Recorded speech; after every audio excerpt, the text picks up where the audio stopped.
Good morning, friends. Today we are going to learn about third chapter, computer organization. So இதில் பார்த்திங்கன்னா computer organisation அப்படின்னா கம்ப்யூட்டர்ஸை எப்படி நம்ம organise பண்ணுறது, அதோடைய CPU பார்ட்ஸ் எப்படி ஆர்கனைஸ் பண்ணுறது, கம்ப்யூட்டர்ஸை எப்படி டிசைன் பண்ணுறது. ஸோ இந்த மாதிரி நம்ம பார்க்க போகிறோம் இந்த சாப்டர்ஸில். ஸோ ஃபர்ஸ்ட் இதோடைய இன்ட்ரோடக்ஷன் என்ன அப்படின்னு சொல்லிட்டு பார்க்கலாம். Computer organization deals with the hardware components of a computer system. So computer organisation அப்படின்னா எதை பற்றி நம்ம டீல் பண்ண போகிறோம்னா computer hardware components of a computer அப்படின்னு சொல்லியிருக்காங்க. ஸோ கம்ப்யூட்டரில் இருக்கக்கூடிய ஹார்ட்வேர் பார்ட்ஸ்லாம் இருக்கு இல்லையா, ஸோ அதை பற்றி நம்ம இந்த சாப்டரில் டீல் பண்ண போகிறோம். Okay, so it includes input output devices, the central processing unit, storage and primary memory. So இதில் என்னென்னலாம் வரும் காம்போனன்ட்ஸ் ஆஃப் ஏ கம்ப்யூட்டர் அப்படின்னு எடுத்துட்டோன்னா இன்புட் அண்ட் அவுட்புட் டிவைசஸ். ஓகேவா, ஸோ நம்ம ஏற்கனவே பார்த்துருக்கோம் இன்புட் டிவைசஸ்னால் என்ன, அவுட்புட் டிவைசஸ்னால் என்ன அப்படின்னு சொல்லிட்டு எக்ஸாம்பிளோட பார்த்துருக்கோம். நெக்ஸ்ட்டு CPU, ஸோ CPU பற்றியும் நம்ம பார்த்துருக்கோம். Next storage devices and primary memory. So இது எல்லாமே பார்த்திங்கன்னா இந்த ஹார்ட்வேர் காம்போனன்ட்ஸ்குள்ளே வந்துடும். ஓகேவா, it is concerned with how the various components of a computer hardware operate. So how the various components of a computer hardware operate. Next பார்த்திங்கன்னா computers parts மட்டும் கிடையாது, அதுக்குள்ள இருக்கிற அந்த காம்போனன்ட்ஸ் எல்லாம் எப்படி ஆப்ரேட் ஆகுது அப்படின்றத பற்றியும் நம்ம இதில் பார்க்கலாம். Okay, it also deals with how they are interconnected to implement an architectural specification. The term computer organization looks similar to the term computer architecture. Next பார்த்திங்கன்னா ஸோ கம்ப்யூட்டர்ஸ்குள்ளே இருக்கக்கூடிய அந்த ஹார்ட்வேர் பார்ட்ஸ் எல்லாமே எப்படி ஒன்றோட ஒன்று கனெக்டடாக இருக்குது, ஸோ அதை எப்படி நம்ம இம்ப்ளிமெண்ட் பண்ணுறோம் அப்படின்றத பற்றியும் நம்ம பார்க்க போகிறோம். ஓகேவா, but computer architecture deals with the engineering concentration involved in designing A computer. இப்போ பார்த்திங்கன்னா கம்ப்யூட்டர் ஆர்கிடெக்சர் அப்படின்னா என்னென்னா கம்ப்யூட்டரை எப்படி நம்ம டிசைன் பண்ணுறது அப்படின்னா அது எதுக்குள்ளே வரும் அப்படின்னு பார்த்திங்கன்னா அது என்ஜினியரிங் பர்பஸ். ஓகேவா, ஸோ அதில் வரும் கம்ப்யூட்டர் எப்படி டிசைன் பண்ணுறது அப்படின்றது. On the other hand computer organisation deals with the hardware components that R transparent to the programmer. So இது பார்த்திங்கன்னா இன்னும் ஹார்ட்வேர் அதாவது காம்போனன்ட்ஸை எப்படி யூஸ் பண்ணுறோம், எப்படி டிசைன் பண்ணுறோம் அப்படின்றத மட்டும் இல்லாமல் ஸோ அது ப்ரோக்ராமர்ஸ் எப்படி அதை நம்ம யூஸ் பண்ண போகிறோம் அப்படின்றதையும் நம்ம பார்க்க போகிறோம். ஓகேவா, இதான் இன்ட்ரோடக்ஷன். ஸோ இப்போ நம்ம லெசனுக்குள்ளே போகலாம். So basic of microprocessor என்னென்ன பேசிக்ஸ்லாம் கொடுத்துருக்காங்கன்னு பார்க்கலாம். The CPU is the major component of a computer which performs all tasks. So எல்லாருக்குமே தெரியும் CPU அப்படின்றது கம்ப்யூட்டருடைய மெயின் பார்ட் இல்லையா. ஸோ அதான் சொல்லியிருக்காங்க மெயின் காம்போனண்ட், அதாவது major component. So without CPU நம்மளால் என்ன பண்ண முடியாது, கம்ப்யூட்டர்ஸை யூஸ் பண்ண முடியாது இல்லையா. This is realised by the microprocessor which is an integrated circuit. சரி, ஏன் CPU மேஜர் காம்போனண்ட் அப்படின்னு சொல்கிறாங்க அப்படின்னா ஸோ அதுதான் எல்லா ஒர்க்கையுமே செய்யுது அப்படின்னு பார்த்தோம். அந்த எல்லா ஒர்க்கையுமே செய்கிறது யார் அப்படின்னு பார்த்தீங்க அப்படின்னா அதுக்குள்ளே இருக்கக்கூடிய மைக்ரோ ப்ராசஸர் தான். ஓகேவா, ஸோ அந்த மைக்ரோ ப்ராசஸர் அப்படின்றது பார்த்திங்கன்னா எப்படி கனெக்ட் பண்ணியிருப்பாங்க அப்படின்னா இன்டகிரேட்டட் சர்க்கியூட்ஸ் யூஸ் பண்ணி அதை யூஸ் பண்ணியிருப்பாங்க. ஓகேவா, ஸோ அது இன்டகிரேட் சர்க்கியூட்ஸ், ஸோ அது எப்படின்றத ஃபுல்லாக நம்ம கீழே பார்க்கலாம், அதை பற்றி டீல் பண்ணலாம். Microprocessors were first introduced in early 1970s. The first general purpose microprocessor 4004 was developed by Intel Inc. இந்த மைக்ரோப்ராசஸர் 1970s தான் ஃபர்ஸ்ட் இன்ட்ரடியூஸ் பண்ணாங்க. ஸோ இதோடைய இதில் பார்த்திங்கன்னா ஃபஸ்ட்டு நமக்கு டிசைன் பண்ண அந்த மைக்ரோ ப்ராசஸரோட நேம் என்ன அப்படின்னு பார்த்திங்கன்னா 4004. ஓகேவா, யார் டெவலப் பண்ணாங்க அப்படின்னு பார்த்திங்கன்னா Intel Inc. ஓகேவா, 4004 அப்படின்றது பார்த்திங்கன்னா இது 4 bit based. Okay, first micro processor அப்படின்றது பார்த்திங்கன்னா அது எப்படி எதை பேஸ் பண்ணி ஒர்க் ஆகும் அப்படின்னு பார்த்திங்கன்னா மைக்ரோ ப்ராசஸரை பேஸ் பண்ணி தான் ஒர்க் ஆகும். ஓகேவா, ஸோ அது எப்படி ஒர்க் ஆகும் அப்படின்னு பார்த்திங்கன்னா பிட் வைஸாக நமக்கு ஸோ நம்ம ஏற்கனவே பார்த்துருக்கோம் செகண்ட் சாப்டர் என்னென்ன பிட்ஸ் சொல்லியிருக்கேன் அப்படின்னா 4 பிட் 8 பிட் 16 பிட் ஏற்கனவே சொல்லியிருக்கேன் இல்லையா. ஸோ அதான் இது மாதிரி நம்ம கொடுத்துருக்குற இந்த ஜென்ரல் பர்பஸ் மைக்ரோ ப்ராசஸர் பார்த்திங்கன்னா 4004ன்றது 4 bit micro processor. Okay, so அது ஒரு ஸ்மால் சிலிக்கான் சிப் மாதிரி தான் இருக்கும். ஸோ அதை நம்ம அப்புறமா பார்க்கலாம். The microprocessor is a programmable multipurpose silicon chip. It is driven by clock pulses. Okay, so microprocessor அப்படின்றது எப்படி இருக்குன்னு சொன்னோன்னா ஒரு சிலிக்கான் சிப். ஓகேவா, அது என்ன பண்ணோன்னா மல்டிபர்பஸ்க்கு நம்ம யூஸ் பண்ண போகிறோம். ஸோ இது எப்படி பேஸ் பண்ணி ஒர்க் ஆகும்னா டைமை பேஸ் பண்ணி ஒர்க் ஆகும் ஓகேவா. ஸோ அந்த டைம் அப்படின்றது என்னன்னு சொல்கிறோம்னா இங்கே கிளாக் ஸ்பீட் அப்படின்னு சொல்லுவோம். ஓகே, அதை பொறுத்து தான் வந்து மைக்ரோ ப்ராசஸர் வந்து ஸ்பீடாக ஒர்க் ஆகும். Accept input as a binary data and after processing it provides output data as per the instruction stored in the memory. So பாருங்கள் இப்போ நமக்கு என்ன கொடுத்துருக்காங்க,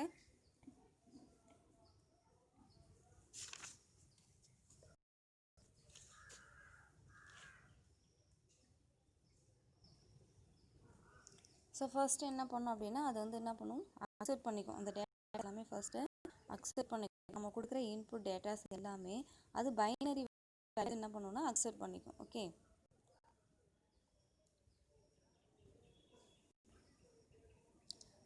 ஸோ அதையே என்ன பண்ணுவோம்னா திரும்ப அதாவது மெஷின் ரீடபிள் ஃபார்மில் என்ன பண்ணிக்கும் அது எடுத்துக்கும். ஸோ எடுத்துக்கிட்டு அது நமக்கு திருப்பி என்ன பண்ணோம் அப்படின்னா அவுட்புட்டை வந்து நமக்கு அதே மாதிரியே நமக்கு டிஸ்பிளே பண்ணிவிடும். அதுதான் இங்கே சொல்லியிருக்காங்க. ஓகே பாருங்கள், to accept input as a binary data and after processing it provides the output data as per the instruction. நாம் எந்த மாதிரி இன்ஸ்ட்ரக்ஷன் கொடுக்குறோமோ அதுக்கேற்ற மாதிரி அது இந்த நாம் கொடுக்குற டேட்டாஸை பைனரியாக கன்வெர்ட் பண்ணிவிட்டு அதை ப்ராசஸ் பண்ணி நமக்கு அவுட்புட் அது ப்ரொவைட் பண்ணும். ஓகேவா.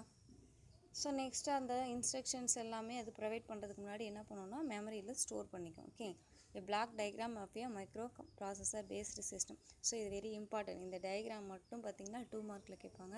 ஸோ நோட் பண்ணிக்கோங்க. இதுதான் வந்து மைக்ரோ ப்ராசஸருடைய பிளாக் டயக்ராம். ஸோ ஃபர்ஸ்ட் வந்து இன்புட் நாம் ஃபீட் பண்ணக்கூடிய டேட்டாஸ் அது கேதர் பண்ணிக்கும். நெக்ஸ்ட் பார்த்திங்கன்னா அதை மெமரியில் ஸ்டோர் பண்ணிவிட்டு திரும்ப ப்ராசஸ் பண்ணும். யார் பண்ணுவோன்னா மைக்ரோ ப்ராசஸர். ஓகே, அது ப்ராசஸ் பண்ணும். அகைன் அவுட்புட்டை என்ன பண்ணுன்னா மெமரியில் ஸ்டோர் பண்ணும். நெக்ஸ்ட் அவுட்புட்டை நமக்கு மானிட்டர்லேயோ இல்லை பிரிண்டர்லேயோ நமக்கு தேவையான அவுட்புட் டிவைசஸில் நமக்கு டிஸ்பிளே பண்ணும். Okay, the microprocessor is made up of 3 main units. So microprocessor அப்படின்னு நம்ம எடுத்துட்டோம்னாலே அதில் மெயினாக பார்த்திங்கன்னா 3 யூனிட் இருக்குது. என்னென்னா ALU, control unit, internal memory. Control யூனிட்டை சியூ அப்படின்னு நம்ம சொல்லுவோம். ஓகே, சரி, இதில் ஏஎல்யூ அப்படின்னா என்னன்னா arithmetic and logic unit. So to perform arithmetic and logical instructions based on computer instructions. So arithmetic and logical instructions எல்லாமே யார் பண்ணுவோம் அப்படின்னா இந்த ஏஎல்யூ. ஓகேவா. ஸோ arithmetic அப்படின்னா உங்களுக்கே தெரியும். ஸோ பேசிக் ஃபண்டமெண்டல் மேத்தமெட்டிக்கல் ஃபங்க்ஷன்ஸ்லாம் இருக்கு இல்லையா, addition, subtraction, multiplication, division. So இதான் வந்து arithmetic functions. Next logical instructions and complex இன்ஸ்ட்ரக்ஷன்ஸை கூட யார் செய்வானா இந்த ஏஎல்யூ வந்து நமக்கு பெர்ஃபார்ம் பண்ணும். Okay, next control unit. So to control the overall operation of the computer through signals.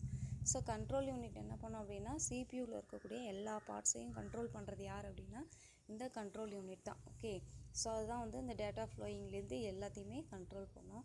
Next வந்து ரெஜிஸ்டர்ஸ். ஸோ ரெஜிஸ்டர்ஸ் பார்த்திங்கன்னா அது எங்கே இருக்கும் அப்படின்னா இன்டர்னல் மெமரியில் இருக்கும். They are used to hold the instruction and data for execution of the processor. So நாம் கொடுக்குற இன்ஸ்ட்ரக்ஷன்ஸ் எல்லாமே அது என்ன பண்ணிக்கணும், ஹோல்ட், அதை சேவ் பண்ணி வச்சுக்கோம். நாம் கொடுக்குற டேட்டாஸையும் அதுக்கப்புறம் அதை எடுத்து அது ப்ராசஸ் பண்ணும். ஓகே, அதுதான் வந்து ரெஜிஸ்டருடைய ஃபங்க்ஷன். ஸோ இந்த 3யும் தான் வந்து நமக்கு மைக்ரோ ப்ராசஸரோட மெயின் 3 பார்ட்ஸ். ஓகேவா. ஸோ இது வந்து 2 மார்க்கில் கேட்பாங்க. இந்த மெயின் 3 பார்ட்ஸ் 2 மார்க் ஆர் 3 மார்க்கில் கேட்பாங்க. The microprocessor is able to communicate with the memory unit and the input or output devices as in figure. So microprocessor வந்து எப்படி வந்து மெமரி யூனிட்டோட அண்ட் இன்புட் அவுட்புட் டிவைசஸோட கம்யூனிகேட் பண்ணுது அப்படின்றத நம்ம கீழே கொடுத்துருக்காங்க ஒரு டயக்ராம். ஸோ இந்த டயக்ராம் பார்த்தீங்கன்னா உங்களுக்கே புரியும். டயக்ராமை பாருங்கள். ஸோ கீழே பாருங்கள். ஃபர்ஸ்ட்டு என்ன பண்ணியிருக்காங்க பாருங்கள், இன்புட் ஆர் அவுட்புட் யூனிட் கொடுத்துருக்காங்க பாருங்கள். ஸோ நெக்ஸ்ட் லெஃப்ட்டில் பாருங்கள் ஏஎல்யூ ரெஜிஸ்டர் கண்ட்ரோல் யூனிட். ஓகேவா. ஸோ இதான் வந்து நமக்கு மைக்ரோ ப்ராசஸர் வந்து இப்படி தான் கனெக்ட் ஆகி ஒர்க் ஆகும். ஓகேவா. ஏஎல்யூவும் இருக்குது, ரெஜிஸ்டரும் இருக்குது, கண்ட்ரோல் யூனிட்டும் இருக்குது பாருங்கள். நெக்ஸ்ட்டு கீழே பாருங்கள் மெமரி. ஸோ மெமரியில் வந்து நமக்கு ப்ரைமரி அண்ட் செகண்டரி மெமரி கொடுத்துருக்காங்க. அதாவது ROM and RAM, read only memory, random access memory. So இதெல்லாம் நம்ம லாஸ்ட் கிளாஸ்லேயே பார்த்துட்டோம் அதை பற்றி. ஓகேவா. The system bus is a bunch of wires which is the collection of address bus, data bus and control bus that serves as communication channels between the microprocessor and other devices. So இதில் வந்து கீழே இந்த டயக்ராமில் பாருங்கள் system அப்படின்னு கொடுத்துருக்காங்க பாருங்கள். So இது என்னென்னா the system bus, அது வந்து ஒரு பஸ். ஓகேவா. பஸ் அப்படின்றது என்ன அப்படின்னா நாம் கொடுக்குற அந்த டேட்டாஸ் அண்ட் அவுட்புட் டேட்டாஸை இது உள்ளே இருக்கக்கூடிய இந்த மைக்ரோ ப்ராசஸர் பார்ட்ஸுக்குள்ளே என்ன பண்ணணும்னா அதை வந்து எடுத்துகிட்டு போயிட்டு, அதாவது ட்ராவல் பண்ணுறது தான் வந்து இந்த பஸ் அப்படின்னு நம்ம சொல்கிறோம். ஸோ இதில் இந்த பஸ்ஸில் பார்த்திங்கன்னா என்னென்ன சொல்லியிருக்காங்க பாருங்கள், address bus, data bus and control bus எல்லாமே இதில் இருக்குது அப்படின்னு சொல்லியிருக்காங்க. ஓகே, அப்போ சிஸ்டம் பஸ் அப்படின்றது என்னென்னா பஞ்ச் ஆஃப் ஒயர்ஸ். ஸோ நிறைய அதில் பேரலல் ஒயர்ஸ் இந்த மாதிரி நிறைய ஒயர்ஸ் இருக்கும். So which is collection of, so அதில் என்னென்ன இருக்கும் அப்படின்னா address bus, data bus, control bus, இது எல்லாமே எதுக்காக யூஸ் பண்ணுறோம் அப்படின்னா server communication channel between microprocessor and other devices. So மைக்ரோ ப்ராசஸருக்கும் நெக்ஸ்ட் இன்புட் அவுட்புட் மெமரி இந்த மாதிரி டிவைசஸ்க்கும் ஸோ டேட்டாஸை எடுத்துகிட்டு போகிறது யார் அப்படின்னு பார்த்தீங்கன்னா ஸோ இந்த பஸ்ஸஸ் தான். ஓகேவா?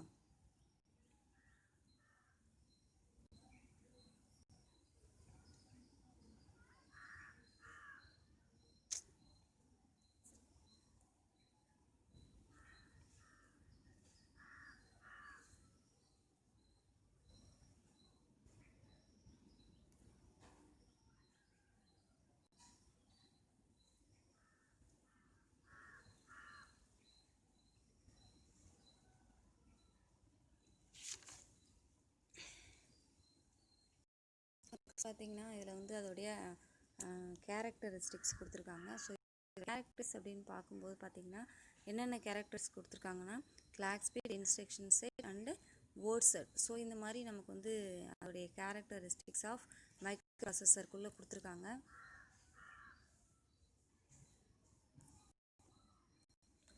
ஸோ இது வந்து நமக்கு வந்து 5 மார்க் கொஷின், இந்த 3 5 mark question, very very important super question கூட.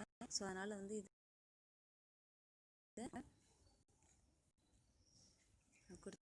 characteristics of microprocessors. A microprocessor performs depends on the following characteristics. ஓகேவா? ஸோ இது மட்டும் கூட வந்து 3 மார்க்கில் 2 மார்க்கில் கேட்டிருக்காங்க. இந்த 3 பாயிண்ட் மட்டும் என்னன்னு சொன்னால் கூட போதும். Clock speed, instruction set, word size. Okay, so இதை பற்றி நம்ம டீப்பாக பார்க்கலாம். ஃபஸ்ட்டு ஸ்பீடுனா என்ன, ஸ்பீட் மெஷூர் பண்ணுறது அப்படின்னு நம்ம பார்க்கலாம். ஸோ எல்லாருக்குமே தெரியும் ஸ்பீட், ஃபிசிக்ஸில் நீங்கள் வந்து ஸ்பீட் மெஷர்மெண்ட் அப்படின்னா என்னன்னு பார்க்கலாம். ஹெட்ஸ். ஓகேவா? ஸோ இதை வந்து நம்ம ஷார்ட்டாக வந்து HZ அப்படின்னு நம்ம யூஸ் பண்ணுவோம். அப்ரிவேட்டட் ஆஸ் ஹெட்ஸ் அப்படின்றத HZ நம்ம யூஸ் பண்ணுவோம். Okay, is the standard unit of measurement used for measuring frequency. So frequency லெவலில் நம்ம வந்து எப்படி மெஷர் பண்ணுவோம் அப்படின்னா ஹெட்ஸ். ஓகே, ஸோ நாம் வந்து எப்படி வந்து மெமரியை வந்து நம்ம மெஷர் பண்ணுறோம், பைட் வைஸாக மெஷர் பண்ணுறோம் இல்லையா, அந்த மாதிரி ஸ்பீடை வந்து எப்படி மெஷர் பண்ணுறது அப்படின்னா ஹெட்ஸ் யூஸ் பண்ணி நம்ம மெஷர் பண்ணுவோம். Since frequency is measured in cycles per second, 1 hertz equals 1 cycle per second.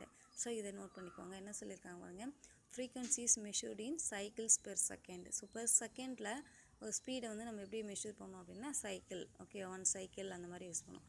அப்போ 1 hertz equals 1 cycle per second. ஓகேவா? Hertz is commonly used to measure wave frequencies such as sound waves, light waves and radio waves. இந்த மாதிரி sound நம்ம வந்து ஸ்பீடை measure பண்ணுறதுக்கு heads use பண்ணுறோம் அப்படின்ல. So அது மாதிரி காமனாக வந்து எப்படி மெஷூர் பண்ணுவோம் அப்படின்னா வேவ் ஃப்ரீக்வன்சியை. ஓகேவா? வேவ் ஃப்ரீக்வன்சியை மெஷூர் பண்ணுவோம். அப்புறம் லைட் வேவ்ஸ் மெஷூர் பண்ணுவோம். அண்டு ரேடியோ வேவ்ஸ் கூட நீங்கள் எஃப்எம் சேனல்ஸ்லாம் யூஸ் பண்ணியிருப்பீங்களே, அதில் ஃப்ரீக்வன்சிலாம் சொல்லுவாங்க பாருங்கள். ஸோ இவ்வளோ இதுன்னு சொல்லிட்டு. ஓகே, ஸோ அது மாதிரி நம்ம ஃப்ரீக்வன்சியை நம்ம மெஷூர் பண்ணுறதுக்கு இந்த ஹெட்ஸை வந்து நம்ம யூஸ் பண்ணுவோம். Okay, light. Next example, the average human ear can detect sound waves between 20 and 20,000 hertz. So ஒரு ஹியூமன் அப்படின்னும் போது ஸோ அவரால் வந்து எவ்வளோ ஃப்ரீக்வன்சி, அதாவது எவ்வளோ சவுண்டை வந்து அவங்களால கேட்க முடியும் அப்படின்னு பார்த்தீங்கன்னா ஸோ 20, மினிமம் வந்து 20, மேக்ஸிமம் பார்த்தீங்கன்னா 20,000 ஹெட்ஸ் அளவுக்கு தான். Okay, sound waves close to 20 hertz have a low pitch and are called bass frequencies. So இந்த லோ லெவல் நம்ம யூஸ் நம்ம ஹியர் பண்ணக்கூடிய அந்த 20 ஹெட்ஸ் பார்த்திங்கன்னா என்னன்னு சொல்லுவாங்க அப்படின்னா அது வந்து லோ பிச்சாக இருக்கும் இல்லையா, சவுண்ட் வால்யூம் வந்து ரொம்ப கம்மியாக இருக்கும், அப்போ லோ பிச். ஸோ அது வந்து என்னன்னு சொல்லுவோம் அப்படின்னா பாஸ் ஃப்ரீக்வன்சிஸ் அப்படின்னு சொல்லுவோம். Sound waves above 5000 hertz. So வந்து சவுண்ட் வேவ்ஸ் பார்த்திங்கன்னா 5000 ஹெட்ஸ் மேலே இருந்துச்சுன்னா அது ஹை பிச் அப்படின்னு சொல்லுவோம். ஸோ அதை வேறு எப்படி சொல்லலாம் அப்படின்னா ட்ரிபிள் ஃப்ரீக்வன்சிஸ் அப்படின்னு சொல்லலாம். Okay, while hertz can be used to measure wave frequencies, it is also used to measure the speed of a computer processor. Next நம்ம வந்து லைட் வேவ்ஸ் பார்த்தோம், அப்புறம் வேவ் ஃப்ரீக்வன்சிஸ் ஒவ்வொன்றையும் எப்படி மெஷூர் பண்ணுறது அப்படின்னு சொல்லியிருந்தாங்க இல்லையா. ஸோ இதே மாதிரி தான் நம்ம மைக்ரோ ப்ராசஸோடைய ஸ்பீடையும் மெஷூர் பண்ணுறதுக்கு இந்த ஹெட்ஸை தான் நம்ம யூஸ் பண்ணுவோம். Okay, Example, each CPU is rated at a specific clock speed. So this number indicates how many instruction cycles the process can perform in every second. So நான் சொன்ன ஏற்கனவே மைக்ரோ ப்ராசஸர் அப்படின்றது clock base பண்ணி தான் வந்து அதோடைய speed base பண்ணி தான் ஒர்க் ஆகும் அப்படின்றது சொல்லியிருக்கோம் இல்லையா. அதுதான் இங்கே சொல்லியிருக்காங்க. CPUs rated at A specific clock speed அதில் பார்த்திங்கன்னா ஒவ்வொரு சிபியூக்குள்ளேயும் பார்த்திங்கன்னா ஸோ இந்த மாதிரியான மைக்ரோ ப்ராசஸர்லேயும் கிளாக் அதில் இந்த மாதிரி மெஷூர் பண்ணுறதுக்கான கிளாக் ஸ்பீட் வந்து கிளாக் வந்து அதில் இருக்கும். ஸோ இது பார்த்திங்கன்னா this number indicates how many instruction. இது எப்படி நம்ம கால்குலேட் பண்ணோம் அப்படின்னா எவ்வளோ இன்ஸ்ட்ரக்ஷன்ஸை ஒவ்வொரு செகண்ட்ஸும் ப்ராசஸர் வந்து எப்படி எக்ஸிக்யூட் ஆகுதோ அதை பொறுத்து தான் அதோடைய கிளாக் ஸ்பீடு வந்து நம்ம மென்ஷன் பண்ண முடியும் அப்படின்னு சொல்கிறாங்க. Since modern processor can perform millions or every billions of instructions per second. So நம்ம இப்போ யூஸ் பண்ணக்கூடிய மாடர்ன் கம்ப்யூட்டர்ஸில் பார்த்திங்கன்னா பெர் செகண்டில் எவ்வளோ ஒர்க் பெர்ஃபார்ம் பண்ணோம் அப்படின்னு பார்த்திங்கன்னா மில்லியன்ஸ் ஆர் பில்லியன்ஸ் ஆஃப் இன்ஸ்ட்ரக்ஷன்ஸை பெர் செகண்ட்லேயே வந்து யூஸ் பண்ணும். ஓகே, அப்போ clock speeds are typically measured in megahertz or gigahertz. அப்போ அதோடைய கிளாக் ஸ்பீடு வந்து megahertz or gigahertz அளவுக்கு மெஷூர் பண்ண முடியும் அப்படின்னு சொல்லியிருக்காங்க. ஓகே, ஸோ நெக்ஸ்ட் வந்து நமக்கு கேரக்டரிஸ்டிக்ஸ் ஆஃப் மைக்ரோ ப்ராசஸரை ஃபுல்லாக டீட்டெயிலாக நெக்ஸ்ட் கிளாஸில் பார்க்கலாம். ஓகே, ஸோ கிளாஸஸை வந்து மிஸ் பண்ணாமல் பாருங்கள். ஸோ எந்த ஒரு டவுட்னாலும் கேளுங்க, தனியாக கூட கேட்கலாம். Okay, no problem. Okay, so கேளுங்க, ஃபாலோ பண்ணுங்கள் ஸ்டூடெண்ட்ஸ். Okay, thank you.